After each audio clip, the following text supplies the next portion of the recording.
Siang-siang aku sama tetanggaku pergi ke kebun karena ada suatu barang yang mau kita ambil. Nah, baiklah hari ini kita ketemu lagi. Jadi untuk barang yang mau kita ambil hari ini sebenarnya dari minggu kemarin mau kita bawa pulang. Cuma berhubung pas waktunya kita pulang kemarin, kita tuh memang benar-benar buru-buru. Sebelum pulang ke rumah pun kita harus ngejemput adek Alia. Untuk barangnya juga memang udah dibutuhkan. Jadi ini dengan terpaksa siang-siang dan cuaca yang panas seperti ini, kita pergi ke kebun sebentar. Kebetulan kita berdua pun lagi sedang gak ada pekerjaan. Jadi setelah tadi ngantar adek Alia pergi ke sekolah, kita langsung berangkat berduaan saja. Dan waktu perjalanan kita ke kebunnya ini mungkin banyak yang aku persingkat dikarenakan aku juga harus bawa motor ya kan, dan aku pun harus fokus ke jalannya. Makanya ini tiba-tiba saja kita udah memasuki desa terakhir untuk menuju ke rumah aku yang ada di kebun. Selain memang ada keperluan, tetangga aku juga memang pengen tahu ya seperti apa kondisi rumah kita di kebun. Dan singkat cerita, sekarang kita udah sampai di depan halaman rumah. Nah, di sini tetangga aku melihat pohon mangga yang sedang berbuah dan ini tuh untuk buahnya juga udah berukuran besar. Tapi nggak tahu meskipun begitu,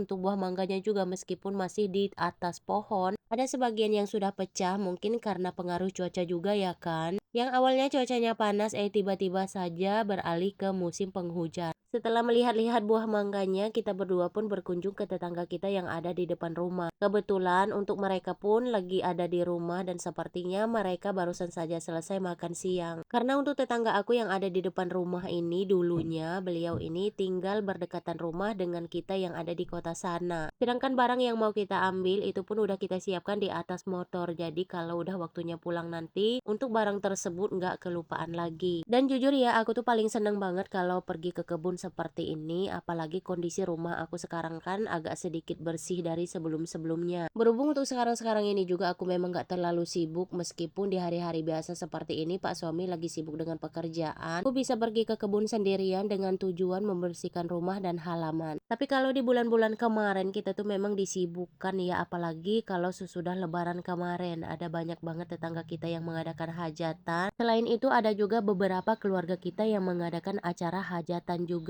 Jadi kalau misalnya keluarga yang mengadakan acara hajatan nggak bisa ya kalau misalnya kita nggak datang, itu pastinya bakalan dipertanyakan. Makanya kemarin pas kita udah nggak sibuk lagi dengan acara-acara yang seperti itu, lanjut kita sempatkan pergi ke kebun. Dan sesampainya di kebun pun aku benar-benar kaget dengan keadaan rumah aku yang ada di kebun. Selain di dalam rumah yang keadaannya benar-benar kotor dan banyak banget sampah yang dibawa oleh tikus, di bagian halamannya pun sangat-sangat memprihatinkan. Untuk tanahnya juga hampir nggak kelihatan dikarenakan banyaknya rumput-rumput yang tumbuh. Nah, setelah sekitar 1 jaman kita di rumah tetangga kita yang ada di depan rumah, tadi kita langsung saja berpamitan untuk pulang. Dan di tengah perjalanan ini masih lumayan jauh sekitar beberapa desa, aku tuh udah melihat ya asap hitam yang ada di langit sana. Yang tadinya aku pikir itu ada warga yang membakar lahan jagung dikarenakan sekarang kan udah mulai musim penghujan. Jadi lahannya pun harus disiapkan biar bisa ditanam ulang. Akan tetapi semakin kita melewati perjalanan pulangnya ini untuk asap hitam itu pun semakin dekat. Yang akhirnya kita pun sampai di lokasi di mana sumber asap hitam tersebut. Dan ternyata ini tuh yang kebakaran adalah bengkel. Yang namanya juga bengkel ya kan, di dalamnya pastinya ada banyak ban atau ada juga cairan-cairan yang lainnya. Jadi wajar saja asap hitam tersebut terlihat dari kejauhan meskipun dari beberapa desa sebelumnya. Nah, di sini untuk cuacanya juga lumayan panas ya, ditambah lagi ada kebakaran seperti ini jadinya semakin panas. Kita yang parkir berjauhan seperti ini pun berasa banget panasnya, apalagi mereka-mereka yang sengaja mendekat ke lokasinya. Nah, untuk pemilik bengkelnya semoga saja diberikan hati yang lapang dan semoga saja setelah badai ini berlalu untuk rezekinya juga semakin dilancarkan dan bisa memulai kembali usahanya, amin ya robbal alamin. Setelah pemadam kebakarannya datang, untuk apinya pun udah mulai padam dan kita pun bisa melanjutkan lagi perjalanannya untuk pulang ke rumah. Nah, baiklah, segini dulu video kegiatan aku hari ini. Sampai jumpa kembali di video kegiatan aku esok hari. Mohon maaf jika ada salah-salah kata. Assalamualaikum.